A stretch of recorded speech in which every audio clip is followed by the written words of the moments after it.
Fakat gün gelir, an olur ki, beşerin büyük bir kısmına zulmeden o zalim güruhtan da Allah intikamını alır. Ne zaman intikamını alır?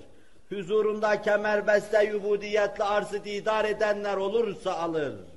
Kalbi Allah'la beraber olanlar çoğalırsa alır. Ahirette Rabbine hesap verme havası içinde hayatını düzene koyanlar çoğalırsa alır. Gecesi Allah'la kaim, gündüz Allah'la daim, hissiyatıyla uyanık, aşkın, şevkin kadrosu çoğalırsa Allah zalimden intikam alır.